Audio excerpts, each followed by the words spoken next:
Coming to you with not really the greatest news, but equally not really the most expected news. That is why it's a bit of an emergency upload. But Spirit Airlines, for the second time in the last handful of years, has entered Chapter 11 bankruptcy after filing for protection. The US carrier is optimistic that the decision will give the business the time and flexibility to implement what it calls broad changes across the airline, ensuring that a sustainable future can be achieved.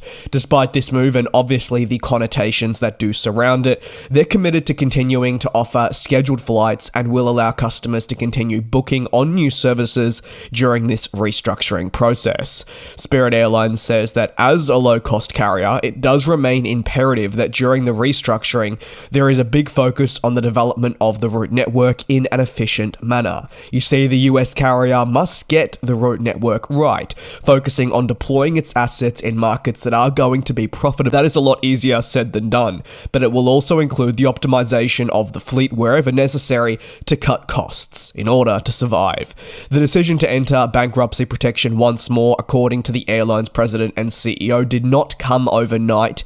It was only reached after months of dialogue with key partners and internally to determine the best course of action. It was also after speaking to key stakeholders such as lessors and creditors and analysing the future. Now, Spirit Airlines has made the harsh but necessary decision to enter into bankruptcy protection once again. But like I said at the top of the video, it hardly comes as a surprise considering all the reporting that has been on this airline in the last couple of months, let alone in August alone. The move by Spirit Airlines represents the second time it has entered Chapter 11 bankruptcy protection, having only just exited this earlier in 2025. But there's been persistent concerns surrounding the business for some time, with many fearing the airline is just not equipped with the capabilities to forge a sustainable future that would lead it on to consistent profitability. Only at the beginning of August, Spirit Airlines warned that its survival may not be guaranteed, as increasing pressures to raise the necessary cash to move forward fundamentally and more importantly, satisfy current creditors was a challenge.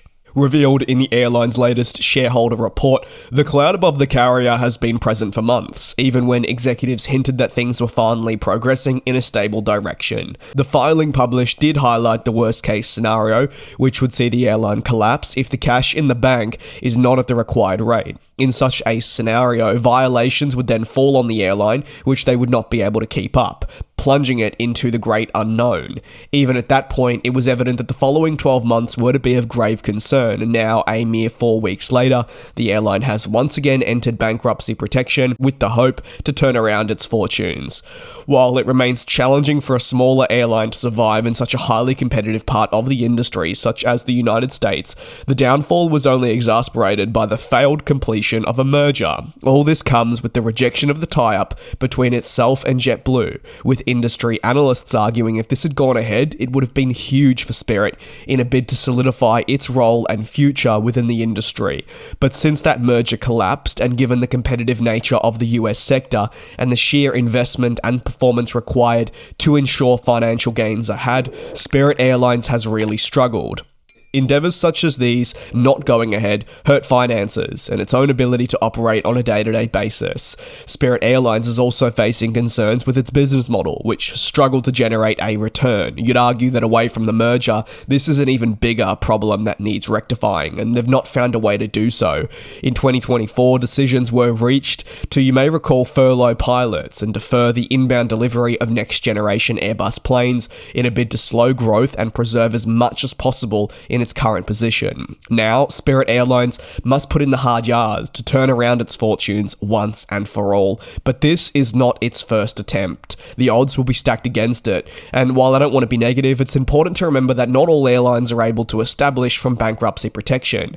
However, Spirit Airlines, like I said, will be doing everything in their power to make sure that when they do finally emerge, they're able to do so in a sustainable manner. That means they don't have to enter it for the third time in the last couple of years. Thanks for watching, take care, be safe, leave your thoughts down below in the comments, and I'll see you tomorrow for your next industry recap when normal proceedings will resume.